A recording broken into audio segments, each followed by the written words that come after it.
The Morning X, Barnes, Leslie, and Jimmy, please welcome Mr. Mike Myers. Yes. Hi. Hey, Mike. Hello, Atlanta. Mike, is this intimidating or what? 13 people staring you right in the face, ready to ask all kind of questions? I feel like I'm on trial. We're at Planet Hollywood upstairs. There's 13 of us facing one way and Mike facing right at us. The only way to describe this scene is it looks like a Senate hearing. It really does. I am not now, nor have I ever been a member of the Communist Party. Looks like C-SPAN. Mike, we picked the biggest Mike Myers fans, and they're all here in Atlanta. Wow, you did that by height, or? Yeah, by height, weight. Where have you been for the last 4 years? You kind of took a little bit of a breather. I took a year off. What happened was, well, a whole bunch of stuff happened. My father passed away. My wife's brother got killed in a car accident. All this stuff of a personal nature happened, and I got married. And my wife and I just decided we're going to take a year off and go see my Auntie Molly in Liverpool and go hang out with my mom and go see, movies and read books. So I basically just took a year off, and I'd spoken to Bill Murray, who had taken a year off as well. He was hosting on Saturday Night Live, and he'd studied French at the Sorbonne for a year. Yeah. And I had no such lofty aspirations. Instead, I studied hockey for a year. I took hockey lessons for an entire year between 9 and 11 every Wednesday morning. And then about this time last year, I'm driving home from hockey practice, and I hear the song The Look of Love by Burt Bacharach. And I started talking The Look of Love, which is the sexiest song in the world. Oh, yeah. But not when you're singing it to Jimmy. It didn't have the same Even then, I'm seeing a little bit just of didn't look right. There's a little mojo happening, a baby. connection, call it what you will. Yes, that's the love that dare not speak its name. And and I just started talking like this swinger, like, hey, baby, how are you? And I started talking to my wife, like, let's go in the back and shag, let's swing, baby. And my wife was laughing for 3 days, and then she said, okay, shut up. Yeah. So I wrote the script this time last year, and New Line Cinema called me up and said, what are you working on? And I said, I just finished the script. And they read it, and they greenlit it, and we went into production. How long did it take to film Austin Powers? It took about 2 months. That had to be pain hanging out with Elizabeth Hurley for 2 months. Yeah. Elizabeth Hurley, Tough. if the aliens came to the planet and said, we want one example of humanity, Yeah, I would say, take Elizabeth Hurley. We all look like her. In my top 5. Yeah, we all look like her, right? Are there any? I mean, it's hard to avoid the obvious swing reference. She is when, quite swingable, if you will. She's swingable. If you must. She achieves swingosity. Yes, she is. She goes off the swingometer. Do you guys have any questions? A bunch of the listeners are here. Just, spout in, put your hand up, say your name. Hi, Mike. This is David. I do a lot of live theater here in Atlanta, and I was curious, while on Saturday Night Live, is there any particular moment that you had to really, really bite your tongue to keep in character? I mean, I've never had to bite my tongue. The crew on Saturday Night Live is amazing. Gilda Radin used to call it an under-rehearsed Broadway opening once a week. The hardest thing ever that I've had to do was we had to rewrite Wayne's World for the Gulf War. The Gulf War had just broken out, and we were rewriting 33 seconds before we went to air because, it's like, Americans are potentially going to die, and yet we have a sketch. So we had to sort of think about all that. And the most satisfying thing I ever did on Saturday Night Live, other than play hockey with Wayne Gretzky, was receiving like sacks of mail from servicemen in the Gulf who said it was their first chance to laugh about. They're so tense and pent up that it was their first chance to laugh about the impending battle, which, thank God, went tremendously well for us. The Wayne Gretzky thing that you mentioned was brilliant. I mean, it was really funny. And I'm wondering, could you point to, let's say, one particular piece in your tenure there that really stood out? Because I know, like, for me, I would say the thing that the Madonna, the Wayne's World with Madonna was... Well, it was just such an embarrassment of riches being on that show. I mean, Madonna and then Barbra Streisand came on, and we didn't know she was coming on the air. And all of a sudden I look up and I go, okay, there's Barbra Streisand. I'm from Toronto. Wait, and you didn't know she was really going to appear? Come on. She had said that she might come, but she didn't come to any of the rehearsals. And the first I saw her was live to millions of people behind camera one. And then all of a sudden I see the stage manager waving his arms, going, it's Barbra Streisand. She's coming on. And I'm like, okay, I just soiled myself. Wayne Gretzky was great. I'm from Toronto, and, he's a god in my country. The Aerosmith Wayne's World with Tom Hanks Wow, a lot of stuff. I mean, I just loved being on that show. I'd wanted to be on it since I was 11, you know. First of all, my name's Sherry. Hi, and I just have to tell you, please don't take this the wrong way, but you're number one on my top 5 list. You're the coolest of the cool. So I don't take that in any way. Please don't. Don't take this wrong, but I really like you. Thank you. Wait a minute.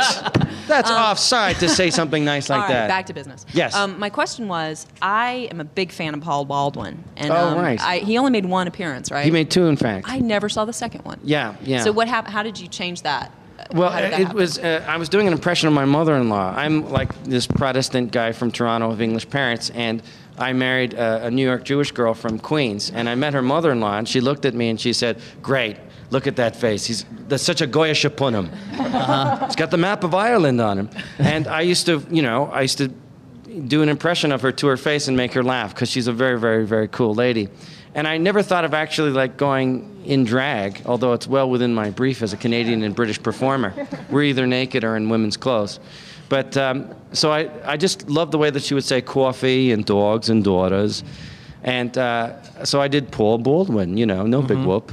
And then I thought, well, what am I doing? Why not put on that dress? It's in my blood. I'm English. Yeah. So we made the switch over. At what point did you wake up and say, you know what, it's time to leave SNL. It's time to go. Well, it was right around the time after my father passed away, and I was actually at my friend Rob Lowe, who had hosted, and he was in Wayne's World. We were at his house, and he's got like a really nice wife, and he has a really normal life with kids and a dog, and he has like a backyard and stuff. And we were living in a suitcase in Los Angeles, and then in our apartment in New York, which was 1 cubic centimeter, and you had to pay a lot for it. And I just went, you know what? I'm beat, and I need to. Back and forth. And my contract was up. It was the day of my contract being up because it was a 6-year contract. And I just went, I can't zip back and forth. So we went and we got a dog. Now we have 3 dogs, and we got like a little place with a backyard and stuff. And I just needed to nest. I just at that time, you go through phases in your life, where you go, I'm gonna get cable, and you feel really grown up. Woo! And then it's like, you know what? We should get a futon that turns into a couch. And then you go out of your futon phase, you go into your dog phase, and now we're just about to get into our kid phase. We're hanging out with Mike Myers down on the end. Someone have a question? Yeah, hi Mike, this is Donald. Hi, Donald. About a month ago, you were on David Letterman. Yes. And you told This is true. Yes. Good. You told a story that your brother had set you up with a lunch date with your number 1 fan in Quebec. No, it was in Toronto. In Toronto. Yes, the lady.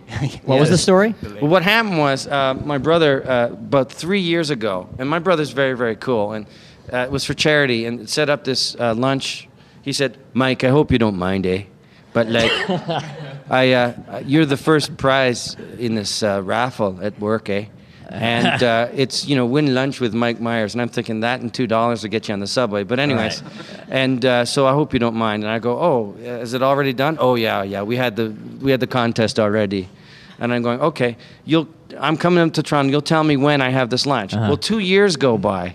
And he doesn't call me. And out of the blue, he calls me up and goes, yeah, Mike, yeah. Well, the lady who won? She really wants her lunch, The lady's really mad, but you can't blame her. It's been 2 years, And I'm like, if somebody had called me, I would have done something. And then I sent, at that point, I was doing the movie. I was doing Austin Powers, so there's no chance I could get up to Toronto. And she was starting to get kind of irate and saying, well, at least you could send me some T-shirts and stuff, So I sent T-shirts, and it's like, T-shirts don't fit, And I was like, okay, I'm sorry. And then she said, I said, listen, I don't think I can make it unless you can come down to where I can't make it. And she goes, well, I'd like some compensation, And so it's like, okay. So we sent her like dinner for 2, this American Express thing. And what happened was I just, there's one thing, I'm on a tour promoting this movie. And that's Austin one thing. Powers. It's another thing, like when you're actually physically shooting a movie and you can't get away from 12-hour days, it's kind of hard to bust up to Toronto. To just go, you know what, guys? I know it's $100,000 a day, but I gotta have lunch with the lady.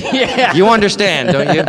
So it's kind of, it's one of those things. Is Austin Powers like Simon Templar? Are there any similarities? Very much so. Simon Templar, The Avengers, Matt Helm. There's a lot of Matt Helm.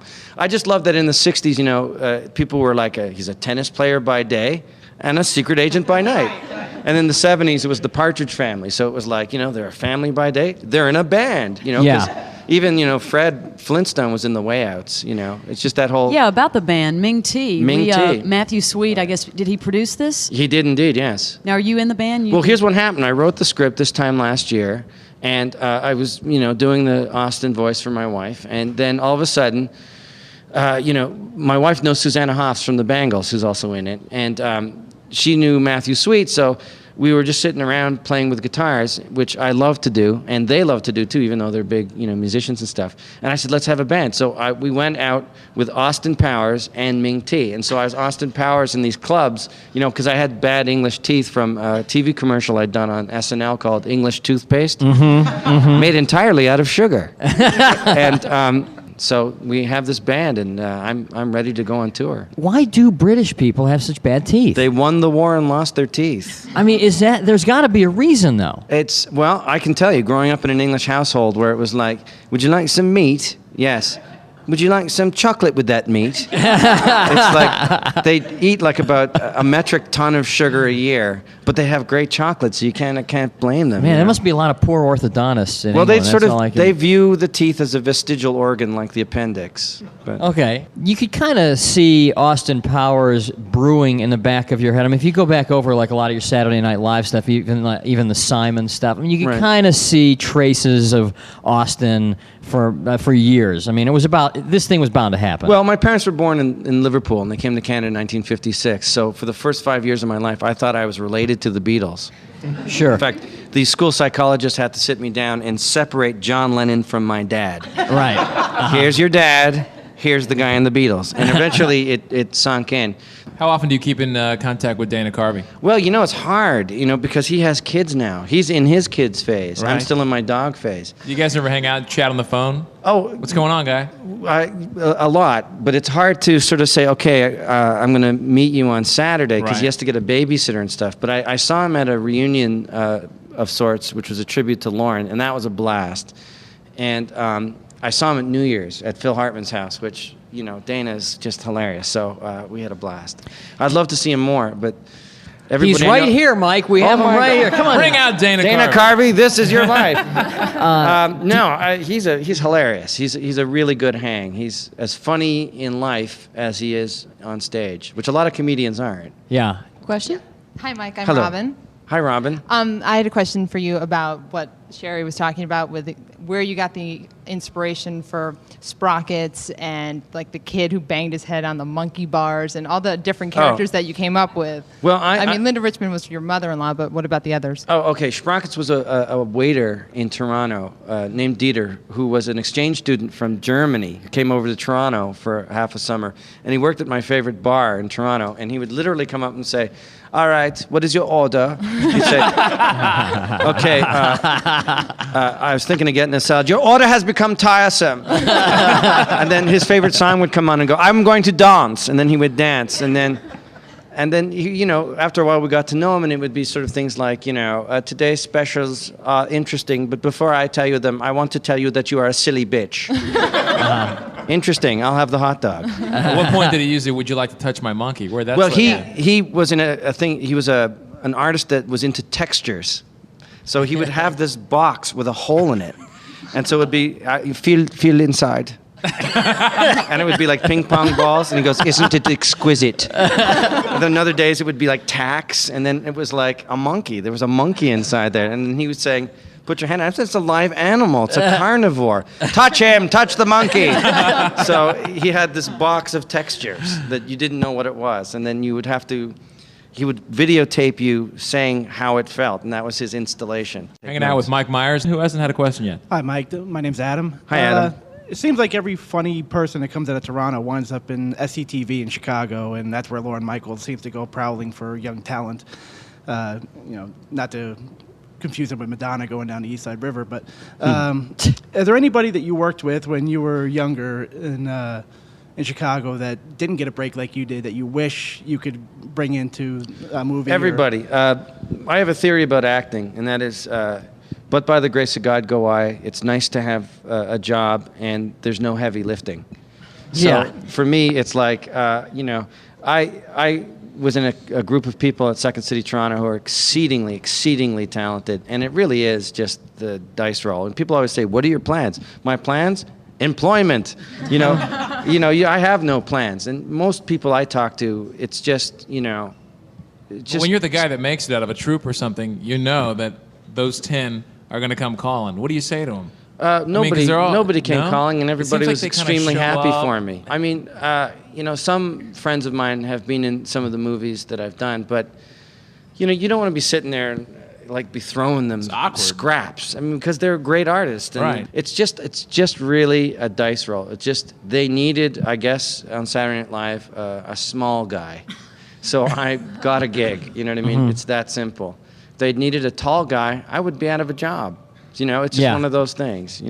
They've got one of those now. I forgot the guy who plays Monkey Boy. Oh, Chris Kattan. Oh, Chris, I love him. He's awesome. Yeah, he's very good. Kind of like this year's Mike Myers. He's compact. You can carry him in a skid if need be. And he has a handle stitched into his back, Right. which I have for the to move. Hello. Exactly. Hi, Mike. I'm Jamie. And Hi, Jamie.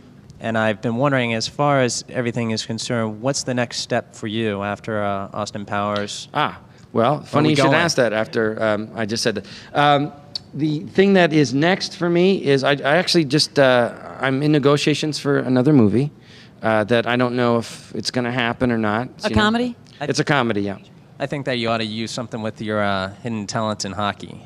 I think that'd be the next stage. You're getting warm as to what I wrote. Uh-huh. So, yeah. Thank you. Hello. Hey, Mike, I'm Steven. I was just curious, what is the character you enjoyed doing the least on SNL? The character I enjoyed doing the least. Wow. Would it be a cop-out to say I enjoyed doing all the characters? Yes, it would, Mike Myers. It's gotta be Absolutely. mine. And if you not- showed up and you're like, If not what you that's enjoyed not doing the first. least. Typhoid Boy. Was there a I character never that you thought enjoyed- would go over better than it actually did? No, I have no expectations. It's so funny. People always say, about the language of stuff and all the things. It's not like I have 25, 17-year-olds with electrodes attached to their body and trying to determine what my next catchphrase is. I just do stuff as it comes along. And I mean, I didn't see enough middle-aged man. It was there and it was I gone. love doing middle-aged man. I'm starting to get my what in Canada we call the Molson muscle. Yes. The Labatt's love handles. And I'm working on it. I'm working on my gut. Question on the end? Hi, I'm Kylie. Hi, Kylie. I was wondering, as far as TV and movies and radio go, what are some of your favorites? In terms of movies, Waiting for movies or- Guffman is a great movie that's out right now. I don't know. With Christopher Guest. With Christopher Sure. Guest, that's hilarious. Yes, very funny. And is that what you're asking, or what I or enjoyed doing? musicians, Like what music groups, do you like? Matthew you like? Sweet and Susanna Hoffs. And I love the band Oasis, and I love the Beatles, and I never stopped loving the Beatles, even during my punk years, because I was a punk for a while. You were a punk? I was You a went through a punk. punk stage? Yeah, I went to England in 1976 to visit my aunties. What did you look like? I had short, spiky hair, and I didn't get into self-mutilation because I'm a coward. Right. I leave that to my hockey playing. Right. The combat boots going and the Combat ripped up boots, but I mean, shirts. I wasn't into the politics of it. I just liked the fashions, and there was cute punk girls. Yeah. So that was really your statement. You were in it for the chicks. That's been my MO for my whole life. That's right. That's how all I ever wanted to do was make girls laugh at kitchens and parties. Mm-hmm.